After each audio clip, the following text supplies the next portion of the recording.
got into the electrical end last week, a few of you missed it. I just said to Robin, if they do run the course again and you have missed a night, I'll talk to Leanne about it. I don't have an issue if we run it again, say in the fall and that you came to pick up the night that you missed. That way then you get the full of everything in that, because life happens and sometimes we can't make everything in an evening. So I'll talk to Leanne, and I'm quite all right with doing that as long as she doesn't have a problem with it. I don't foresee any type of an issue there. Did anyone have any questions on the electrical end of things that we did touch on last week? I know I ask this question every week and nobody seems to ever have a question. I know somebody picked up on everything and helped a little bit tonight with conveying some of it over, so you're hired.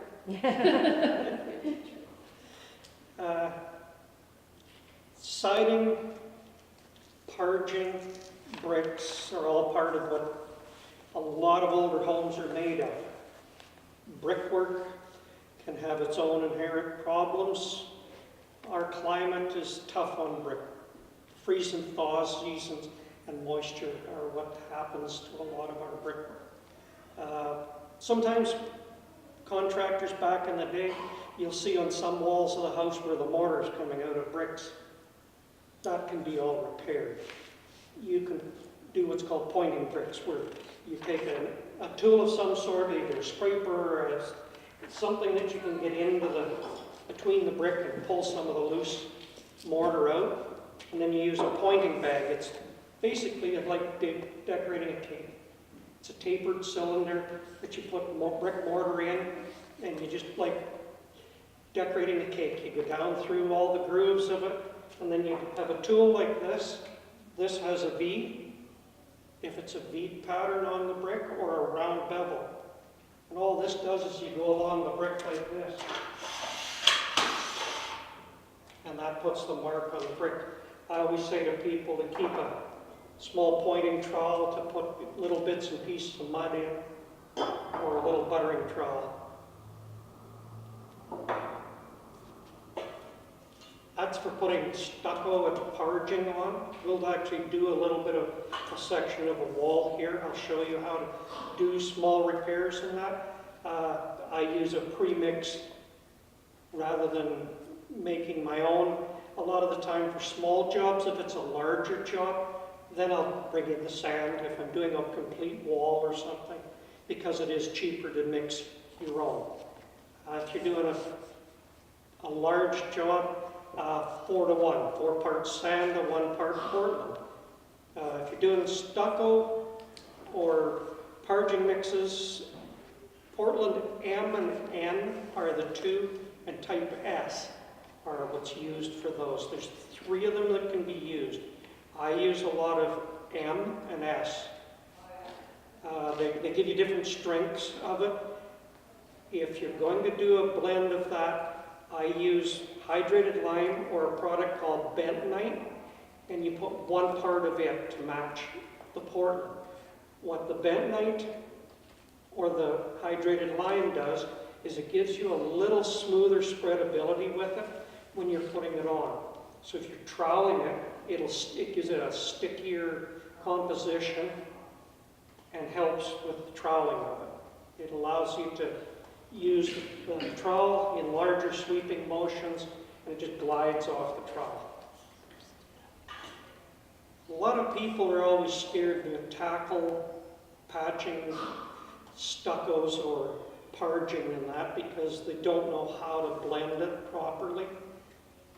I've always found a sponge and water, you can apply it, wait until it gets just about tacky to touch, and you can use a sponge to blend it to the surface beside it if it's smooth. If it's say a popcorn finish, which is a coarse finish, you want to keep it back a ways from it, so you would use something smaller just to finish the edge. A piece of styrofoam, the blue SM or the pink SM, cut a small piece of it and you can dip it in water. It's rigid enough that when you rub on it. It's called floating it. You can keep the surface smoother with that. And you can use it in smaller sizes or a little larger. If you're doing, say, a long piece, just take the styrofoam and just wet it with the hose, and you can rub on it. Now, I can show you on the wall after that. Then if you take, say, an old coarse paintbrush, you mix up some of your mortar. If it's a heavy, coarse dash, there's stucco brushes. I've got one on the shelf here I'll grab.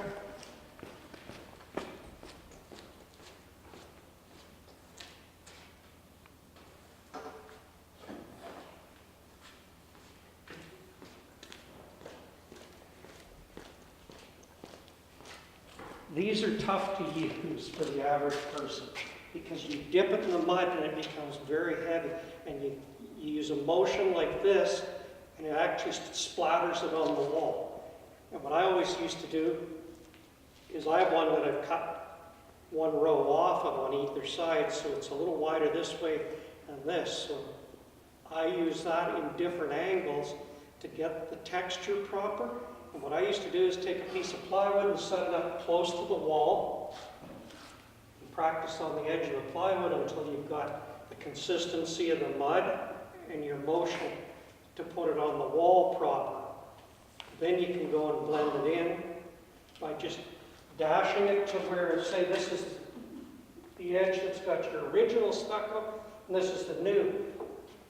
Take a piece of cardboard, plywood, hold it up along the edge, and then just dash it like this, and take the plywood away. If you need a little heavier or a little lighter, put the plywood back, and then apply it until it sort of blends in. And then what I always say to people is just take a sample of the old stucco or a picture and go to your paint store, and they can blend you a latex paint that you can, once it's dried out proper, paint over that or do that wall. You'll never notice that that patch is there.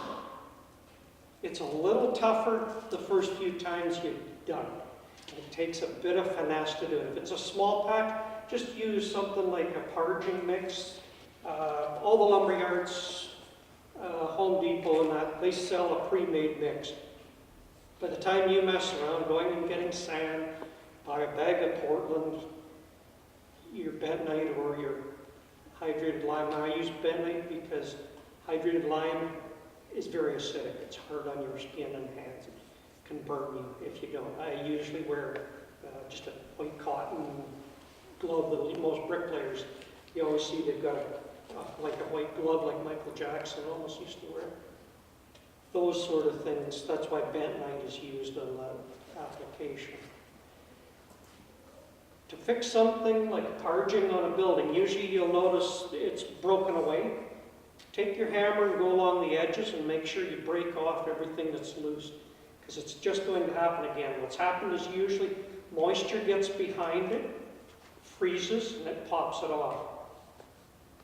If you're going to put a recoat over an area and fix it, take a little bit of LePage's white glue and water and make it up into just a very light, about 4 parts water to 1 part white glue. Put the white glue on the wall first and then put your parging on it.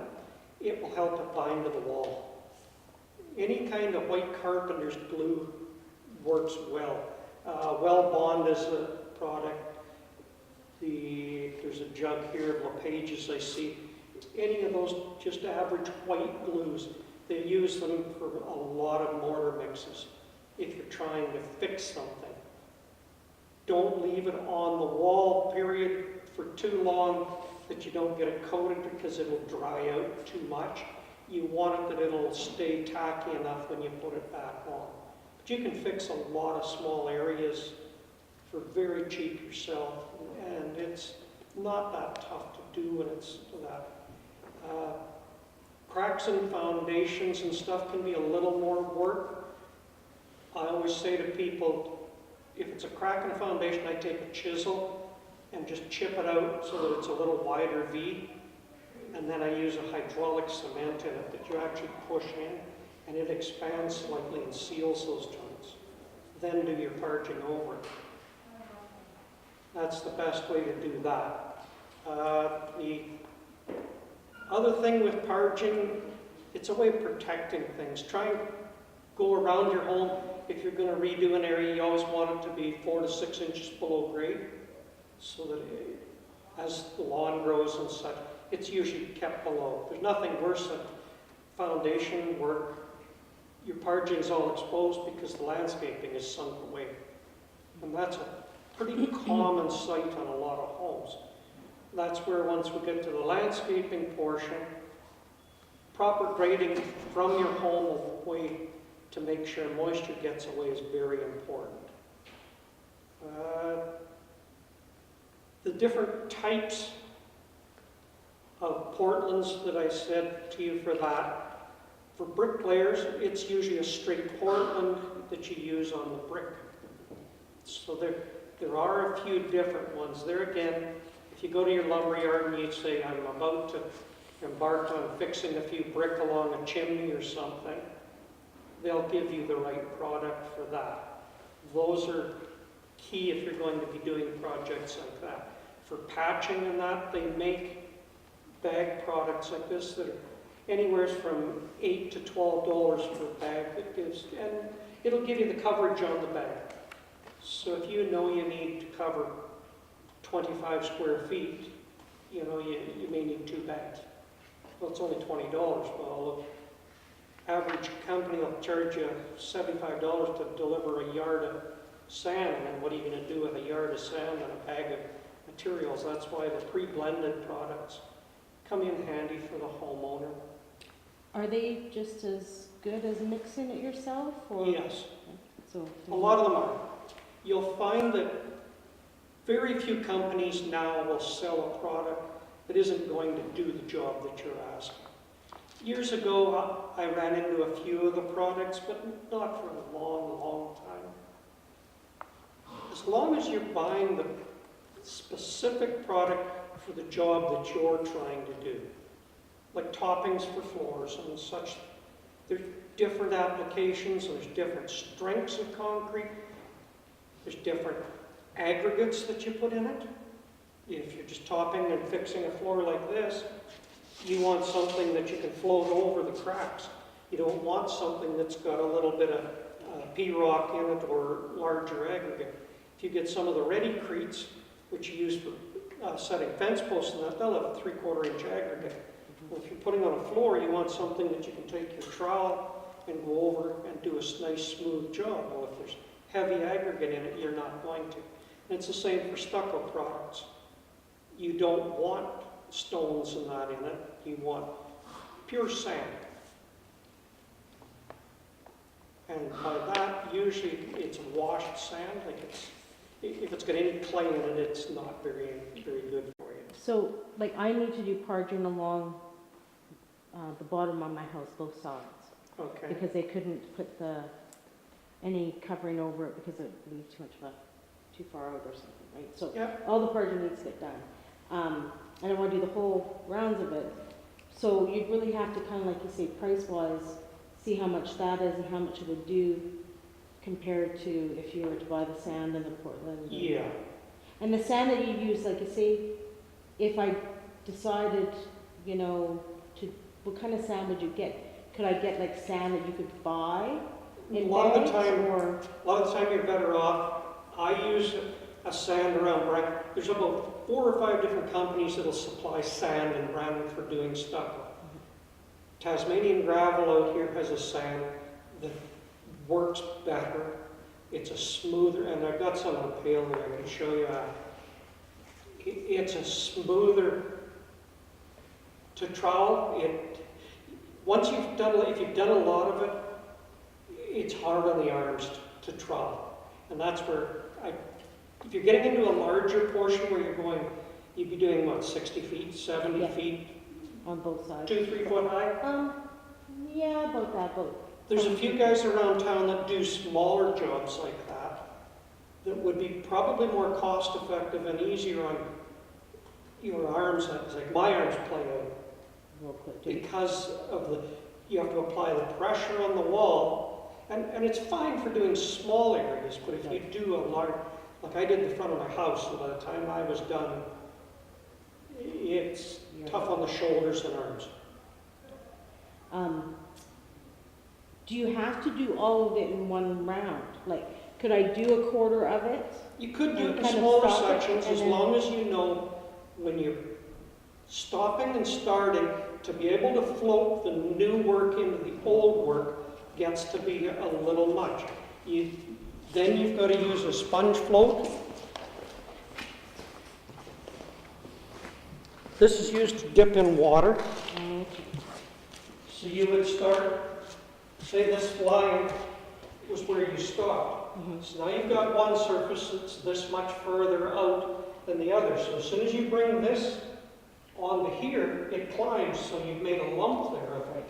So you'll dip this in the water, and you'll work from this side over until you see this is level. And that takes a bit of using your eye and your hand, maybe a little, just to make sure, or take a straight edge. I used to say a level works nice, and putting it on this surface, and just holding it in place to make sure you're level. And there again, it takes a bit of time, and it's a bit of a learning curve. That's where somebody who does it, like I've got a couple of older guys that are retired from bricklaying that do bulk jobs like that. Oh, okay. They'll come and do that in an afternoon. Oh, Like they'd come in 3-4 hours and be gone. well, maybe I should get some names from you. So, no, I quite easily give you the name of a few people that can help you with something like that. There again, a small patch is very doable for a homeowner. When you start getting into larger areas than that, and there's nothing more frustrating because if it's a hot day and things start setting up and You have to move quick. it's hard and you don't have it flat, it looks like heck. It's one of those things that can be tough to do. And I've got some that's still solid and some that hasn't, but I You've kind of always, feel like it'd just be easier to get rid of all of it and do it all in one round, and then it's, if you've got where it's shaling off, Mhm. and a lot of the time it's over the years, Mother Nature has, you still have to go back and scarify it with, I use a small jackhammer, just a little electric chipping hammer, and go over the area, and anything that's loose knocks it off, and then you would pressure wash it Okay. to knock all of the dusty portions, because the dirt and dust areas that are there won't allow your new stuff to bond to. Okay. And that's where you'll put the water and glue paint on it, and then put your new parging on it to do your repairs. And if there's some areas that are deeper than others, like my buddy Dan, what he would do is do the heavy patches, and then go back and then do a finish coat down the whole thing. So if you've got areas like on a corner where it's broke away on the corner and your corner's that deep, he might build the corner out so that it's square again and looks proper, and leave it that far back so that when he does a finish coat, it goes right through and around as one. So those are some of the reasons why the bigger jobs and that are better off. And like some of the larger companies aren't interested in these small jobs, so look around. You'd be surprised how many small guys there are that That would do it. will come and do it. And there again, there's a lot of guys, and I hate saying sometimes that work for cash sort of thing. Like none of the bigger companies are interested in doing A it. lot of them aren't interested. It's too small a job for them to, and they're paying large wages, they've got big fancy trucks or a lot of overhead, So the average guy who works out of his backyard and has a mixer or something, can drag it in behind his truck, the sand's in the box, shovels and mixes all his Portland up and puts it on for you. At the end of the day, he's gone and the job's done. If there's a fair bit of repairs, it might take him one day to do the repairs, come the next day, finish his prep work, and then just coat it all. Any other questions on the cement end of things? We'll actually do a bit of it after on the wall here. The bentonite, I don't understand, it actually sucks up water, so when you use more water, you do your ready mix? Or do still use salmon water when you throw bentonite in the mix? I use water in it. I mean, the bentonite, because it actually sucks up water. Yeah. So if you add bentonite to your ready mix, pre-mix, would you add a bit more water than I ready? wouldn't put bentonite in the premix because it's already got products in it. Okay. If you're blending your own, Yeah. I use the bentonite. Like if you're going to attack a larger job, and they're not much money to buy the products and that, it's more the inconvenience sometimes. Because it's like I say, larger jobs you're going to use a couple of yards or 4 or 5 yards of sand, so there's a fair bit bigger job. There again, you can rent a mixer. There's lots of companies in town that'll rent you the mixer. But there again, once you've mixed a batch, be prepared to finish it. Because it's not like you can go sit down for your coffee and dinner and stuff. You use what you mix. So that's where if you're interested in doing a larger project, do a bit of a test a couple of times. Mix up a 5-gallon pail and do an area, say, around the corner from the front of your house or something that you want to practice on a little bit just to see, okay, what am I getting into? Yeah. I did the party down in the basement when we were doing renovations, when they came, Pete did, and came into my basement. Yes. And so the parging was all going on the old concrete there, so we did that, and it looks a lot harder to get to stick to things than you think. And we used the glue and did all that kind of stuff, but it still takes a bit of finesse Yes. to get it right. And you can have it peel off. You'll do a whole section and think, oh, that looks great. And you'll run a trowel and then you'll see it just sort of bubble off. And then you'll see a big chunk fall off. No, we slammed down it pretty good. Nothing came off, but it was hard work.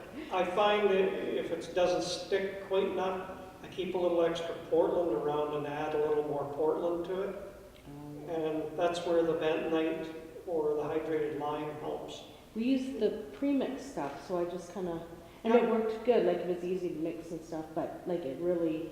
And it does set up quick. Yeah, it set up quick, so you really have to have your area ready to go and. The trick too is to not make it too wet, because if it's too wet, then it just comes off as without any problem then. I think by the third bag we might have had it maybe.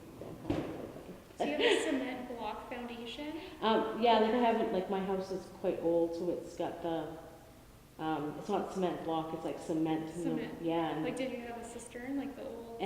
no, not cistern, but it just has the old Okay. concrete down in there, and it has parchment over top of that. And so all that parchment was starting to come loose. So you do that on the interior too then? Yeah, I've seen them do it on the interior. We just did that so there was more of a sealant, because then they came and they put the insulation and everything, but we didn't want to leave those cracks, and then we wanted to fix it and just make sure that everything was kind of airtight and nothing coming through. So. Yep, it works on the interiors of basements to fix up. A lot of older farmhouses and stuff, you'll see the basements have shaled off. And there again, that's a case where you can clean all that up and fix the interior walls to look reasonably well again. And we weren't really worrying about how it looked, because Right. So we're framing in front of it. we were smacking it on there and just getting it in there, so we really didn't play around with trying to make it look nice. So you definitely have to move quick if you were wanting it to look nice. So with cement block, would you do it on there or no? See, cinder block, you can do the same thing. It will work to cover cinder block. The trick with cinder block is to have a garden hose or a garden sprayer with water and glue in it. Spray it fairly heavily, because cinder block, the materials that they're made of, will suck moisture in really rapid.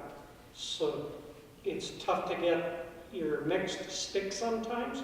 So ideally you put a bit of extra water to the brick first. It's the same as if say you're putting a few bricks in a wall. You always dip the brick in water for a second or two and let it suck some moisture up, because what you put in there for a concrete mix to hold the brick, the brick will suck the water from it and it won't actually stick to the brick properly. So that's why I always say mist it with water or spritz it with a garden hose before you start, and then start doing your pointing if you're repointing brick. But if you're replacing a few brick, you can just dip them in the water, set it in the hole, and there again, you'd use smaller tools like this to push your You can butter a brick with this to put it in the hole, butter it along the backside, work it into place, and then fill everything with a pointing bag. The pointing bags you can buy from the concrete companies, a lot of them will have them if you're doing a lot of it.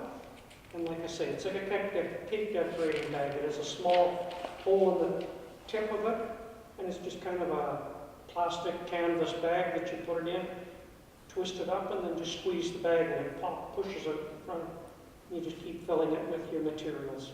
If you were to do a decorative wall inside of a brick wall, do you have to do anything different to the, say, like a plywood wall, what's it called? Drywall? Drywall that's already up to hold the bricks there, or can you put? Ideally, when you're doing brickwork, your bricks will all go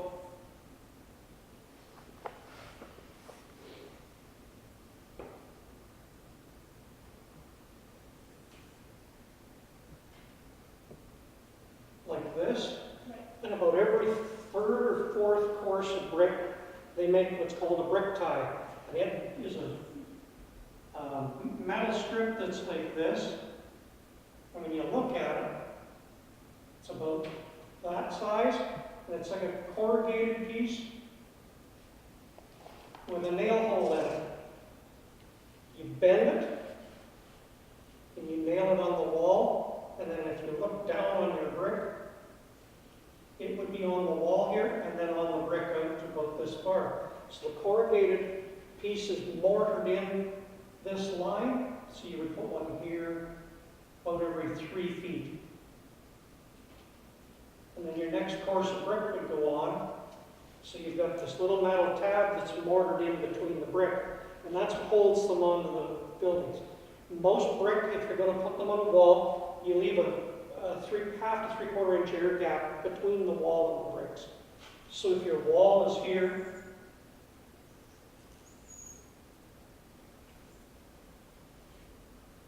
this would be your brick, and the brick ties would go here. So it's like, almost like other than the brick tie, it's a freestanding wall. It's freestanding from the other. It's not actually against the other wall. You'll notice if you drive by a house that's being demolished that has a brick facade on it, if you actually stop and take a look, there's a gap between the actual framing of the building and the stone. Cultured rock is something different again. Cultured rock will actually be placed right on the wall. And there again, once I do this here, cultured rock is basically put over a stucco mesh. And cultured rock you can get in all different color, shapes, sizes. You can look from a river rock to flat stacker stones to, it's unbelievable the different products.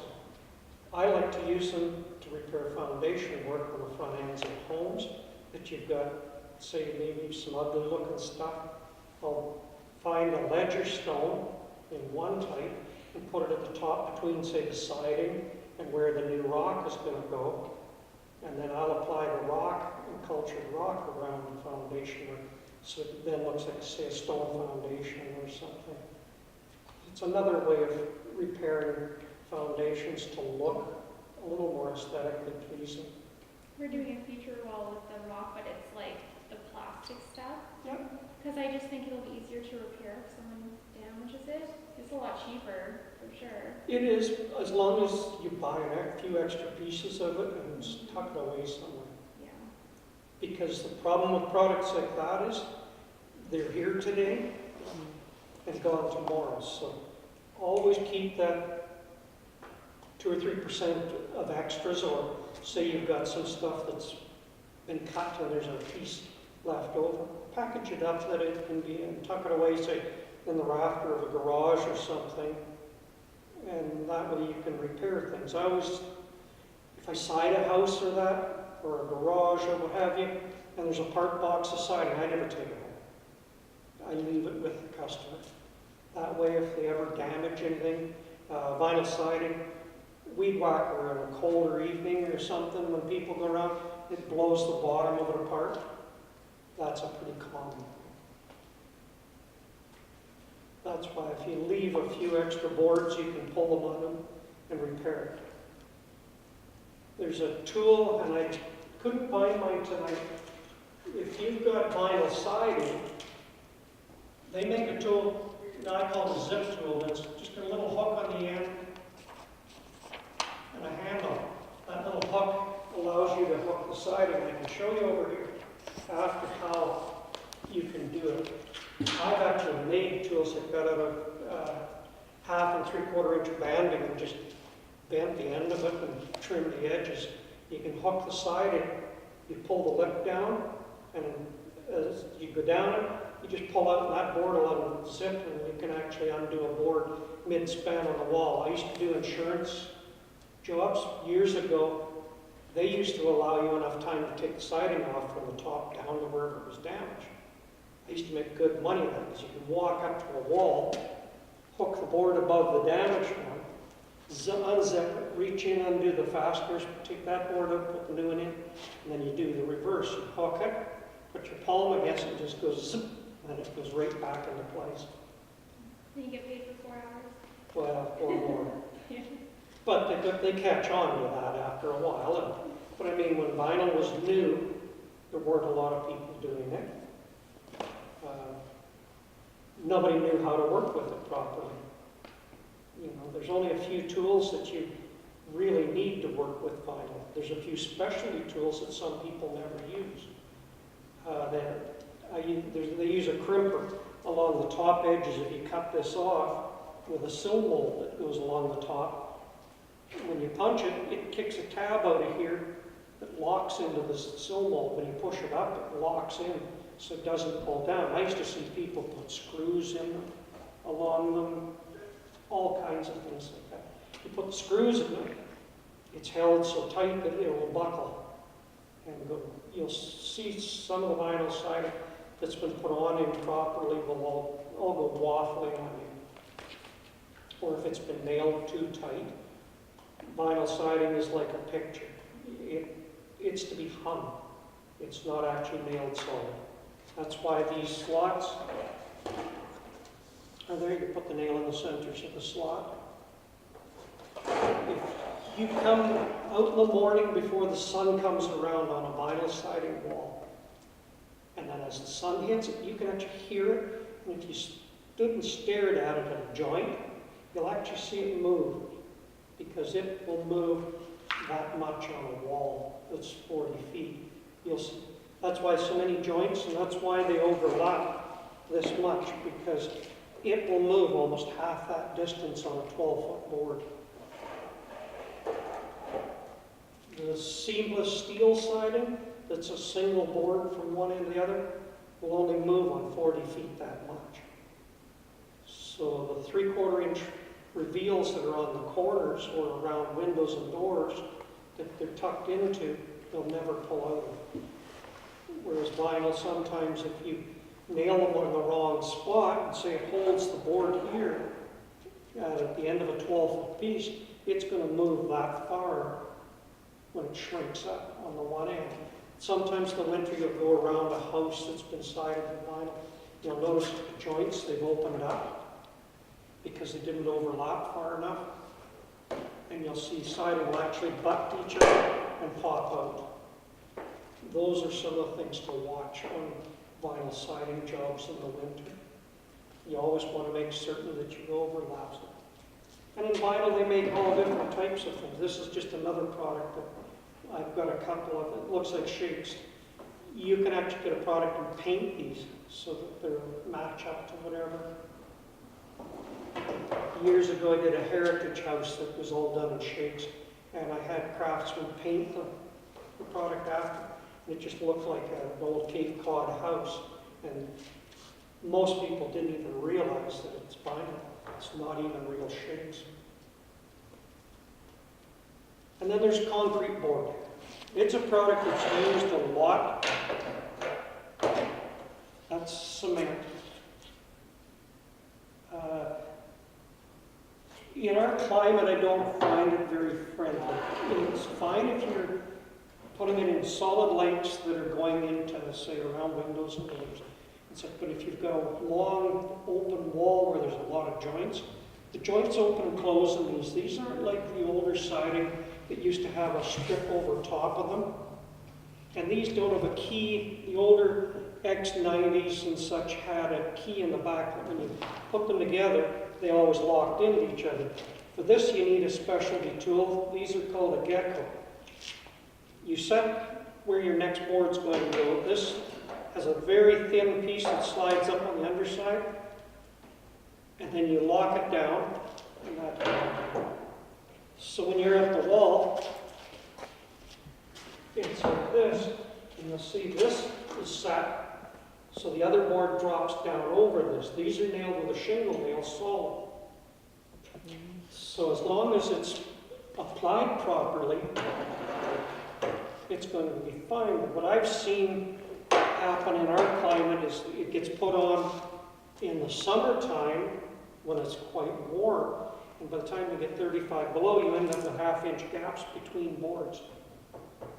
That's something I often tell people: if you're going to go to hardy board or concrete board siding, take a look at some of the jobs that are around your area that have been done with it in the winter time and that, and just see what there's a way to apply this. You have to have a piece of black paper. If you look on the packaging that comes with it, it's to have a piece of black paper behind it at all the joints, because they know it's going to shrink and open and close, so they put the black paper in it so moisture does get in there that it can wick out. So that's another thing. If you're going to have somebody install it, make certain that they've got, if you see the guy with a roll of black paper, construction paper, and he's cut a bunch of 6x6 or 8x8s or whatever the size of the siding is, it should be at least the height of it and be the same wide. It's about double the price of regular siding. Yes. And you can cut it, they make a shear for it, or we have blades in the saw here that I showed you the other day that only have about 4 teeth on it for cutting this. And that's how you cut it. It's fairly dusty if you're cutting it. The shear's just like a pair of tin snips. It goes through this, but it's designed for it. They're a kit that goes on a drill usually. I like the look of it. I'm not sold in our climate because of the wild variations in temperatures that we have from season to season. That's why, to me, it's a great product if you've designed all of around your windows. Like say you're going to use a vertical and a horizontal and break it up, where you don't have a lot of joints. Any walls like a gable end or something of a home that doesn't have a lot of windows or no detail on it, I'm not as sold on it. A lot of people still use it. It goes on with most high-end homes. There again, I find if you're looking at something like this product, look at a seamless siding, seamless steel. You can get that same look with no joints on a wall. And it's a higher end finish. And it's very, very durable. The 2 companies around Brandon that install products like that are Rainbow Eaves and Able Eve Trough in here. So. I got quotes for them when I was doing my house, and it was For the hardy board? for the hardy board, because my brother thinks that that's the be-all, end-all hardy board. So It's a great product for building in climates, I think, that are a little more temperate and not as high as swings as what we have. Some people swear by it, and I can't fault them for it. If you've used it and had good luck with it, it's just my own opinion when I've seen it. And my brother-in-law's house was an example of it. He bought the product, applied it on the house. A year later, he went to the company he bought it from, and he asked about these gaps and that in between it. They said, well, it was installed with too much moisture in the product. Well, it came wrapped in a package off of your truck, crying out loud, and was put on the wall. So the company gave him a box of colored caulking to put between all the joints.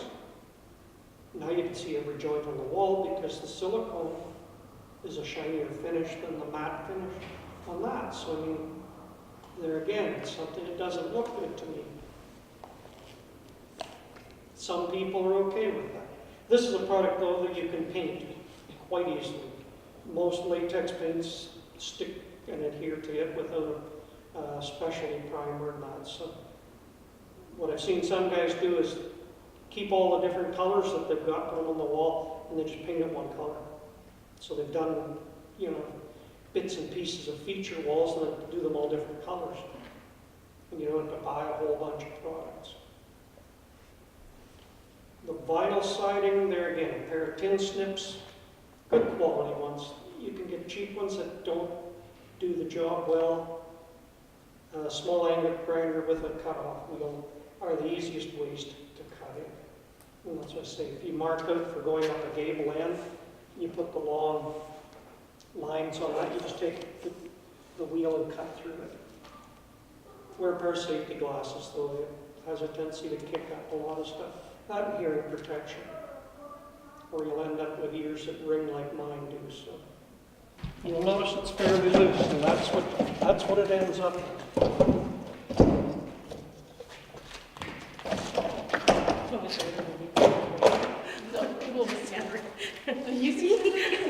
I usually try and find the studs in a wall, and what I would do is mark with a pencil and a level down the wall where the studs are.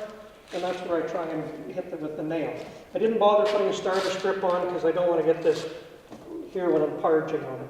But usually you would put a starter strip on that this would lock into. That way then this set, you'd have a corner here this fits into. And it will have a 3/4 inch reveal. If, say you were around a window, you would have a J trim that would be somewhat similar to the aluminum soffit trim, but it's a little wider, and it's colored either to this, or sometimes people put an accent color for their trims. The corners will be done in an accent trim. Vinyl is always to be hung. You should never have, but you can't do this with it. Always try and keep it that they're centered in the holes. If you're out near the very ends of your piece, you can sneak it a little bit to the inside of it if need be, because this is going to expand out. If it shrinks back, you've still got this much. When you put the next piece in, it latches in, but you'll notice there it's latched, but it still will go up and down. So ideally, you want to just grab it like this. You don't have to pull on it hard to stretch it a long ways. That's all it is. You just want it that it's just snug. If it's down a little bit, and you can do this with it, it has the possibility of rattling in the wind, like you say, and then popping it out. I'll put a nail in here.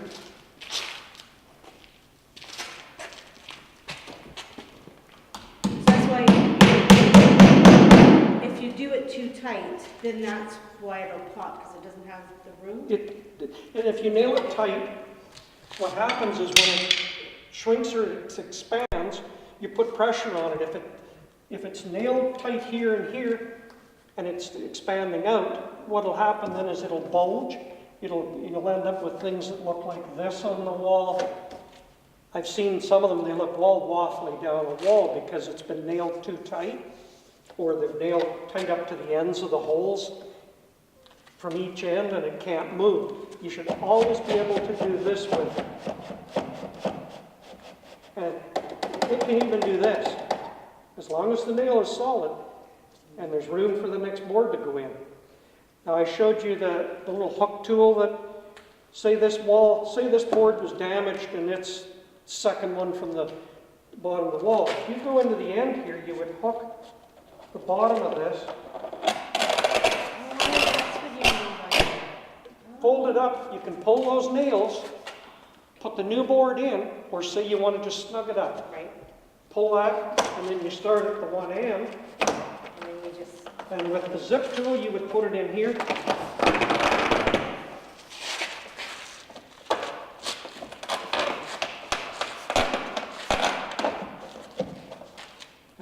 back together. So then you don't have to take all of the boards off of the wall from the top down. Okay. Like where mine's coming is just where the corner is. You've got the top roof coming here, and it's just up where the little corner is. Yeah, and it'll be on the long slope piece. Yeah.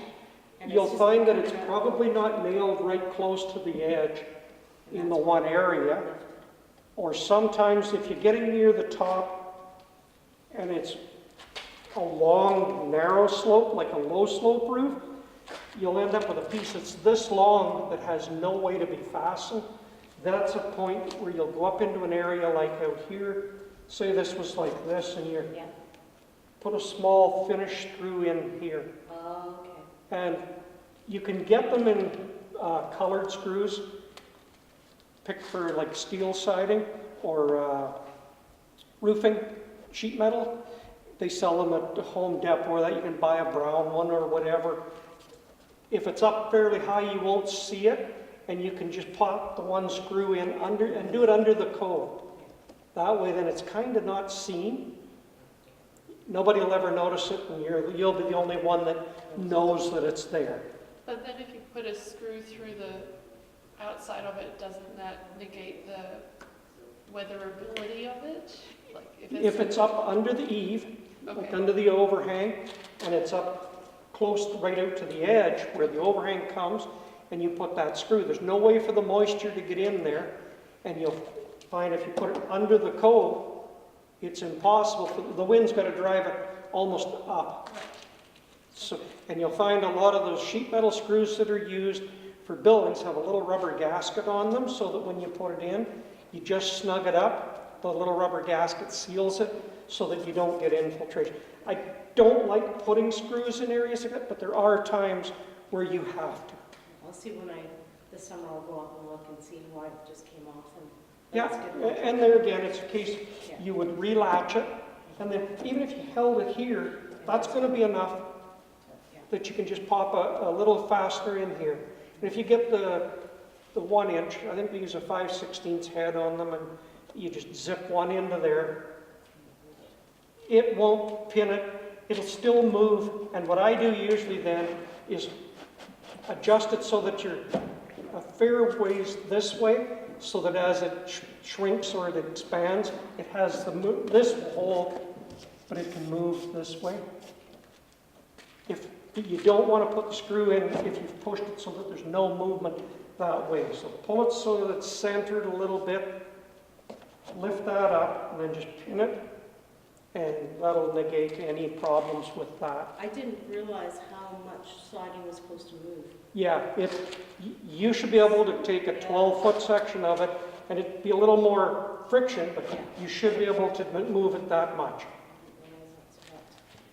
And that's the difference between Sometimes gee, doesn't look like that's... these products and things like the Hardy board or the old X90 sidings and that, they're nailed tight. This is just like, and I always say, it's like hanging a picture. You always want the nail out that far that you can hang the wire for a picture on. That's what this is designed to do.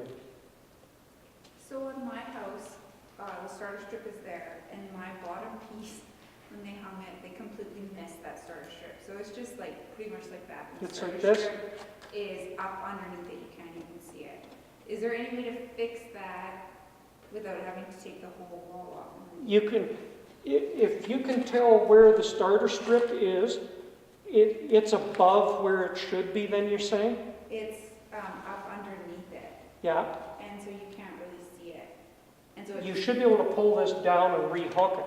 I tried, it doesn't, it's too, It's- it's like. It's too far up, Yeah. okay? If you lift this up, can you undo the fasteners on the starter strip, move it down a 1/4 inch, and then hook this? I can't because my trailer skirting is there. Ideally then, if you get someone like Abel Eavtroffing to bend you one, because your skirting would be 3/4 inch out, right? You should be able to get them to bend the starter strip out of metal that comes down just over it, so this bottom board would then be out about this far, Okay. and hook it that way. Okay. Because what's happening is this is probably down as far as your skirting is, right? Yeah. Yeah, so you'll want a starter strip made that comes out over, and someone like Abel or that, if you explain that to them in a picture, Robin or someone there could make it up for you. And it shouldn't cost you that much to put a metal starter strip on it then. It's not a perfect fix, but it's doable then, and it's not flopping in the breeze. And it can be sealed and held then. And that's not that tough a one to fix then. If you take a 2x4, cut the length so that this is held up like that, mark where it's got to be, and then you can fasten it with, screw gun or nails or what have you. And then, like I say, you can buy those little fish tools that I was telling you about, the little hook. You can buy them at the lumber yards. They have a plastic. I make mine out of a piece of banding because I can put a real handle on it. Because I like to get a hold of it. It's simple enough to buy one, though. I think even Home Depot or them, if you ask for it, you can get the piece from them.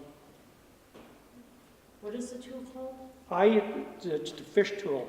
It has a little piece, it looks like black banding, and I think they're about 3/8 of an inch wide, which the little hook, the end is flat and it's hooked like this. So it's designed that you can hook this lip. And it takes a little jockeying around to get it in sometimes, and then what happens is you pull that open. And that's what I did. I just did it here because I know where to grab it here. But when it's all in the J channels and that, it's a little tougher to do, and that's why you use, and I've got a couple of them around, but I couldn't find it tonight. I'll see if I can find it and drag it in next week. Yeah, just so I have an idea what it looks like. Yeah. I can't picture them. They're, Easy to get. they're another tool that doesn't cost you a lot to buy it. If you're monkeying around like yourself, where you've got a bunch of siding you may have to snug up. After I do my show. The hardy board sidings, it would go on and it's nailed solid. And like I said, I don't know if you're interested in putting any of it on or not. It's not something most people will attack a lot of. This is more what the average homeowner will be able to afford and work with yourself. A pair of tin snips is all you need to work with them. I always buy withs. There are a few other brands that make a decent cutter. These are a straight. They make a green and a red. There's left and right hands. But to make a straight cut, this is the hardest part to go through. And it's right.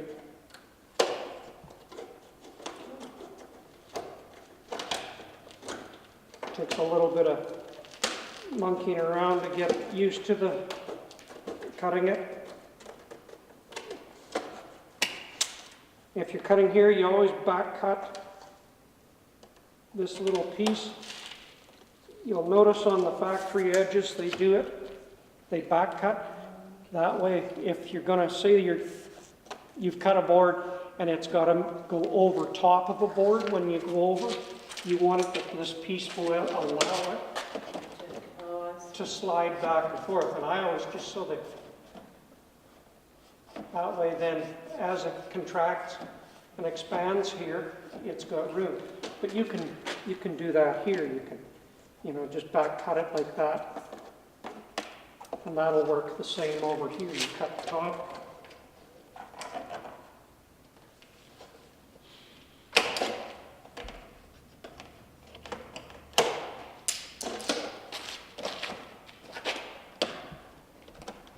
And that'll slide back and forth. So it's fairly easy to work with. Anybody want to try cut a piece of it? I don't think it's my handy because I can get So this is the hard part, right? Yeah. Oh, that's not hard at all. There, you're just getting to it. There, and there you went through it. But the rest of it will cut very, very easily. Oh, I would have thought it would be a lot harder. That's not cut it off. And if you're doing things like for your lights and that, just take your measurements of it and you can draw it out on here. I always keep a cordless drill a hole, and then just cut the circle out. And give yourself a little bit of room when you're covering things like this. Check your fixture that's going on and see how much actually hangs over. Sometimes you see people cut a hole real big and then the fixture doesn't go over. That's when they make a box that's white plastic with a channel on it. You can do all your fixtures, put them on, and then your siding comes up to it.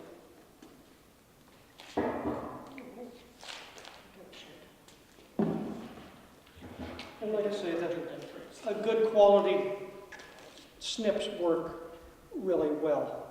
If you buy a cheap set of them, what happens is the jaws on the end have a tendency to spring, and then it just twists. It doesn't actually cut it. It's like, you ever get a pair of scissors where the paper just folds over it? It'll do the same thing with this.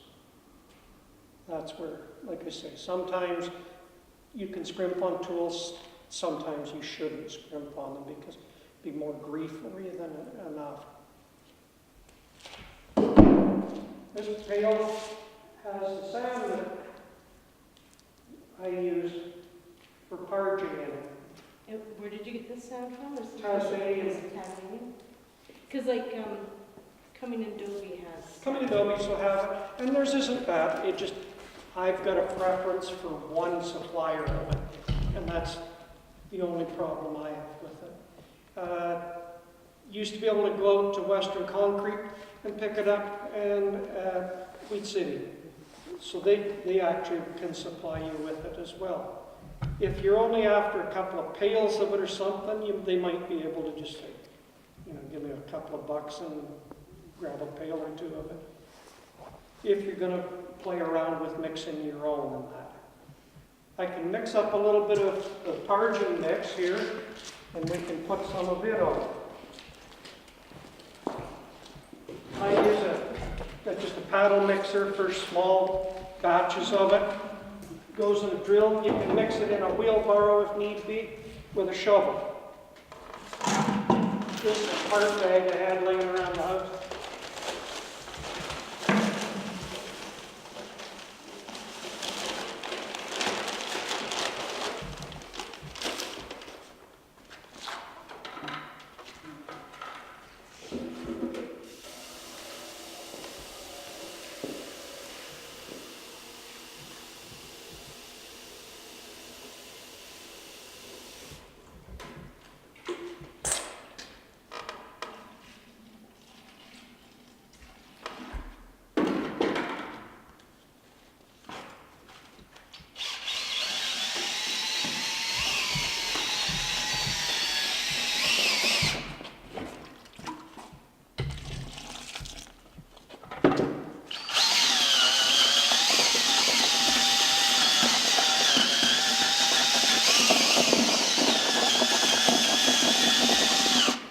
You don't want to leave it too dry when you're doing your initial mix, or it ends up just going real lumpy on you. So I try and get about this consistency of heavy peanut butter.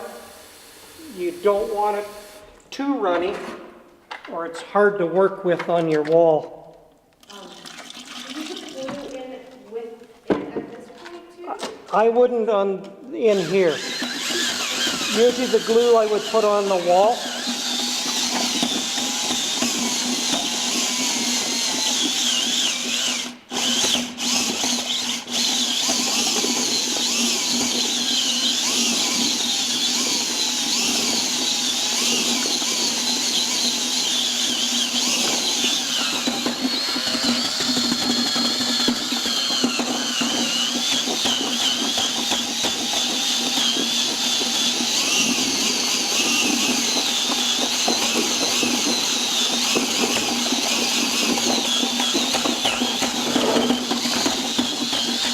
I've got it a little bit loose right now, but I haven't got it all loosened up from the bottom of the pail. Is that too liquidy? Or? Yep, that's too runny, so you'll just add a little more.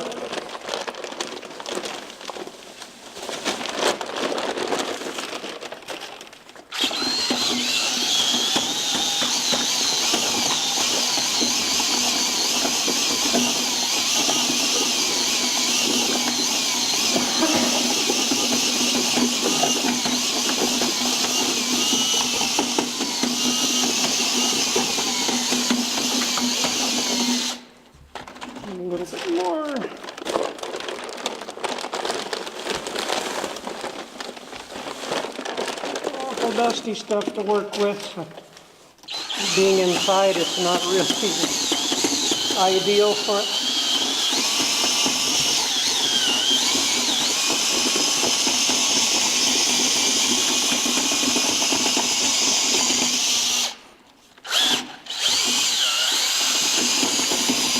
Now you can see that tightened up way quick on me there, eh? It's just a little bit. It doesn't take much once you get it to this point.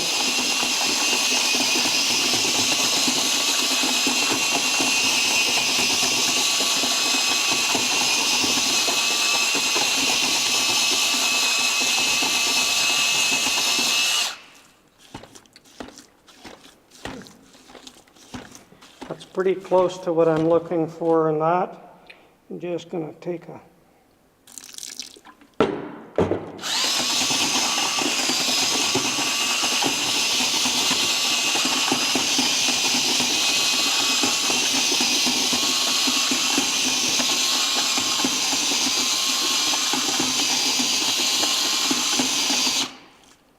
That's about what you want there. Okay, so it just kind of sticks with.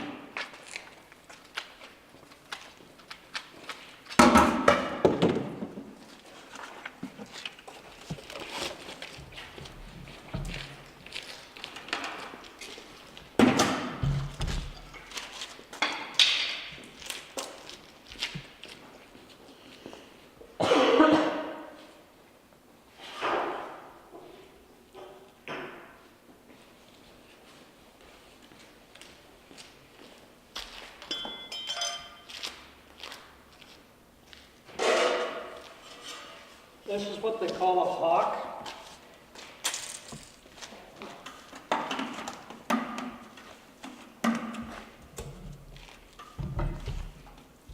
I've used just a piece of plywood and that for it.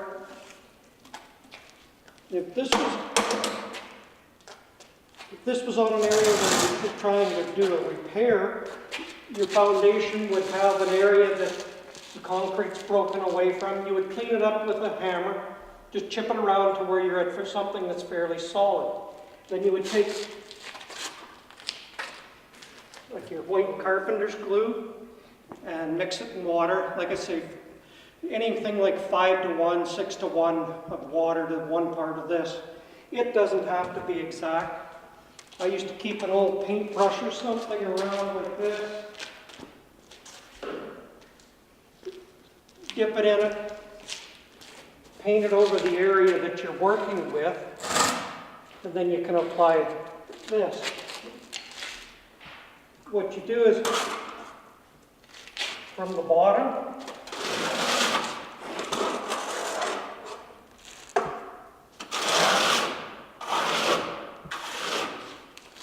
if you're trying to cover something like, say it's an old coal chute, or something in your basement, or had a window that you filled in, you would put something like a plywood backer, which the wall is actually like here. This is what's called expanded metal lath. You put it on, and your first coat would be something like this.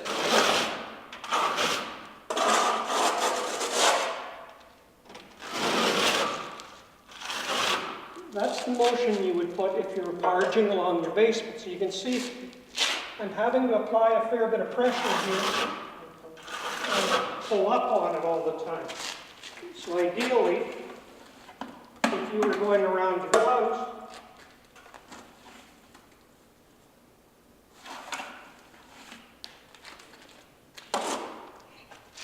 it's a little tricky to get it to stick on the trowel sometimes. So I used to, when I was first learning, put the hawk against the wall, take the product you're working with,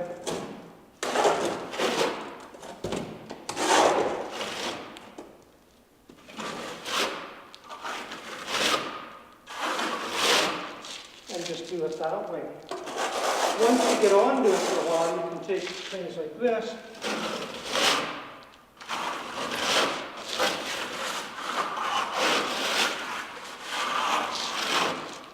say this was your first coat that you'd put on the wall. because normally if you're doing it over expanded metal lath, you put what's called a scratch coat, which is the first coat. Second coat is a fill coat, and then you would put like your dash or a trowel finish on it. So say this was your first coat. You always take something like a bristle broom and do this with it. That opens it up and leaves a coarse area for your next coat to bite to. So when you go to put your second coat on, you would put a float coat, which gives you, I'll cheat a little here.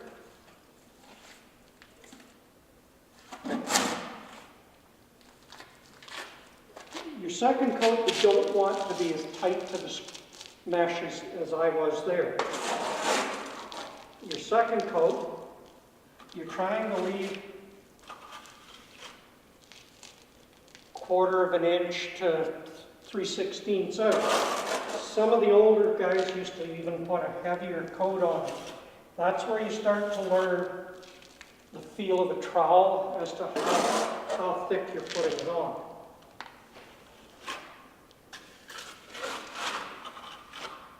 You'll notice there's little bits of garbage in it. Just pick it out and flick it out. That's probably a piece of dry material that was in there from the shed. So my foundation is small little stones.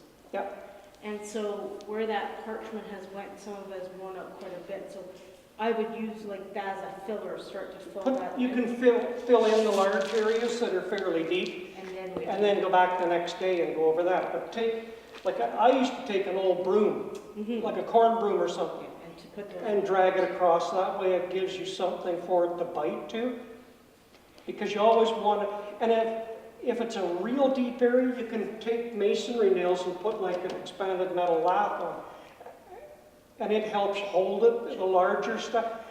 Bear in mind, sometimes if it's real thick, it may take 2 days for it to dry properly, because you'll want it to shrink back.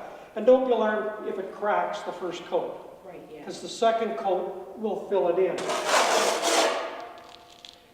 Okay, say I've gone like this, and I've got myself a bit of a hump in it, and it's not real level there. That's when you take a sponge float, and I won't do it in the water because it'll really be bad. And you wet the sponge float, and you would take it like this, and you use the foam portion to pull the high spots into that to the low. And when you wet it, that will actually slide across. Now, I've actually done a swirl finish as put the parging on and then go around the foundation, and you leave a pattern like this So then that goes around on it. This is a little extreme because this is all fairly wet. it would then hide a little bit of mistakes too you might Yeah, have. it's an easy way to hide your sins of it. Because right now mine are all nice little straight squares that they made. Like it looks lovely pieces of Yeah. Ah. That's a real art. Yeah. That's a craftsman that they look like stonework. Yeah, it's And there again, you would be working with like the stonemason's tools. If you take these edges, you can actually mimic those exact things. Like you can take this,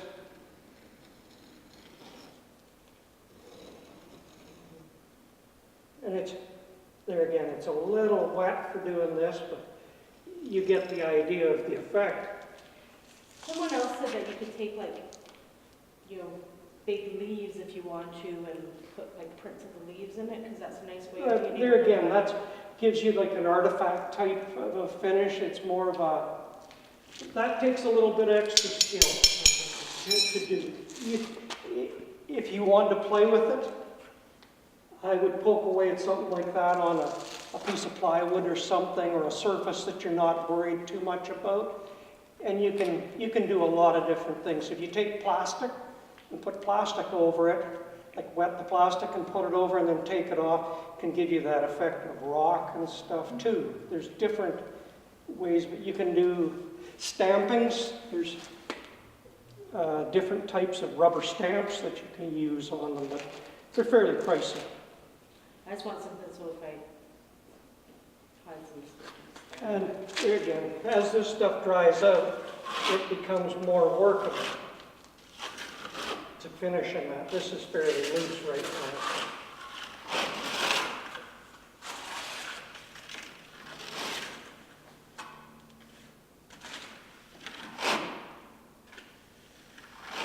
And there again, you want to try and stay with fairly long strokes with the hand trowel on it so that you don't end up with a whole lot of like that. Or I've seen too, is people have done a finish like this. It's a dash and trowel finish.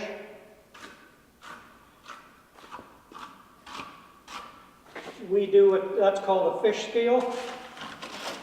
It's a good way if you've got, if you ever notice a foundation that's got like a white scaling to it, that's effervescence coming out of the concrete. It's like an alkali, it's a salt acid type. We use like a fish scale pattern on walls there because then you don't notice it. You don't notice the white blotches on the foundation. And that's, there again, that's an art that some of the guys nowadays don't even know how to do it. You can do it with a pointing trowel. And there again, it's a,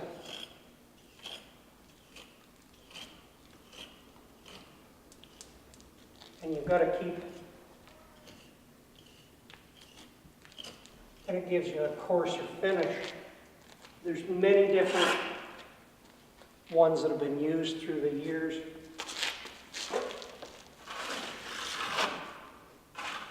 I find it's just as easy sometimes with a trowel. So is that on your finish or on your patterns or is it On your final coat. And like this is so wet right now, it's hard to manage it and that. And I'm pushing the material through the mesh and it's moving around a lot. Once you've got to your second coat where you've got, and that's another one too. Say you're trying to fill it to an existing finish where it's got a dash to it, and the dash will just be like smaller ones like this, where you've got a finish coat that's either the coarser or the fine with a brush. You'll want to keep this area, say that you're coming up to it, just back of it, and then you can practice with the brush.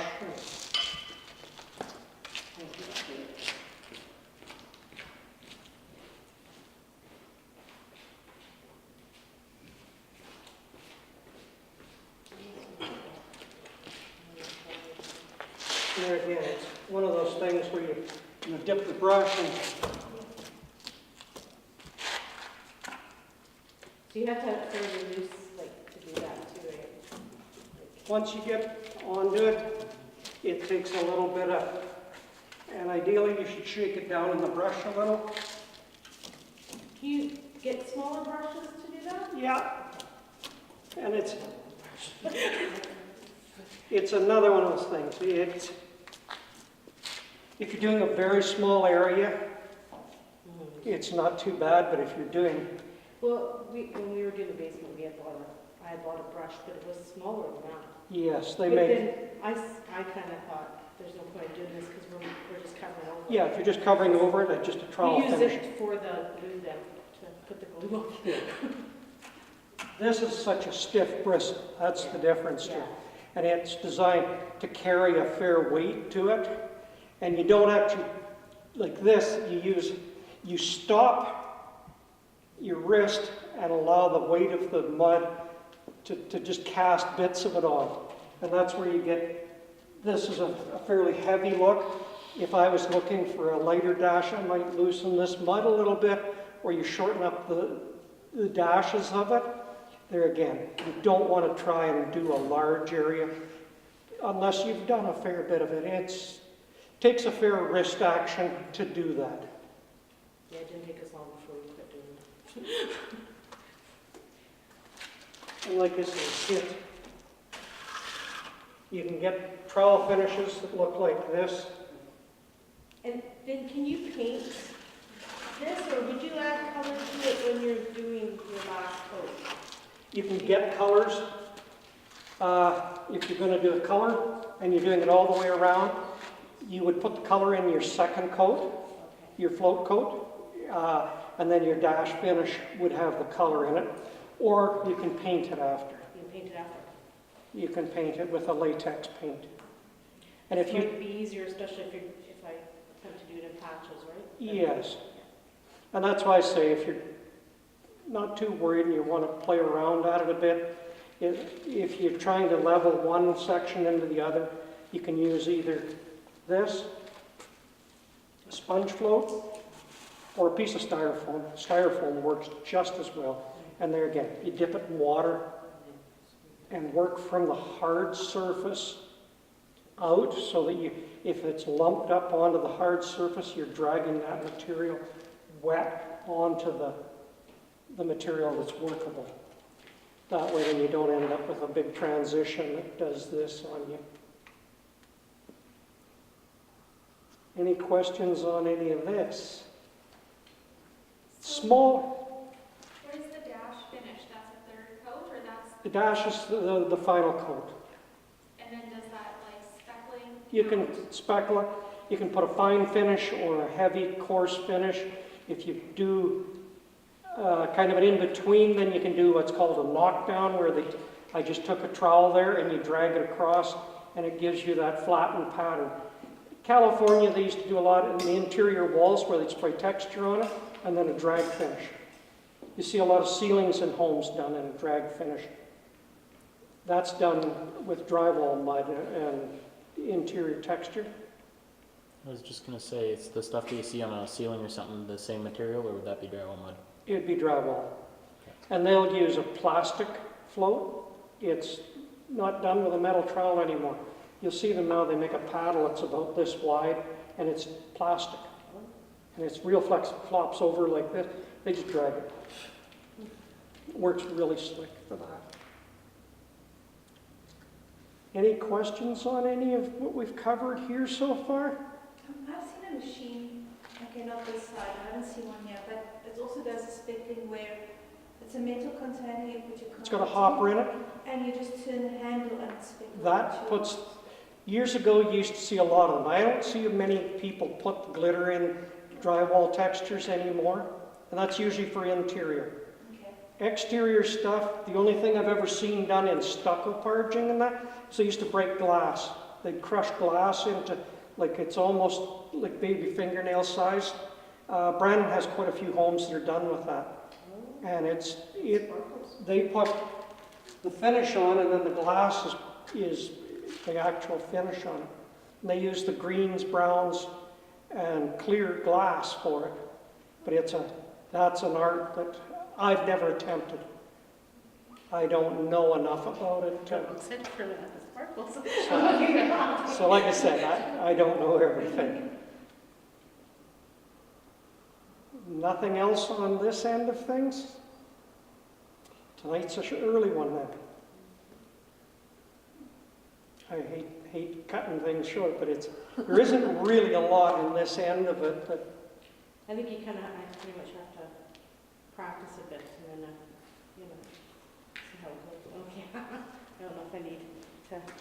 just even to work the material and see what it's like.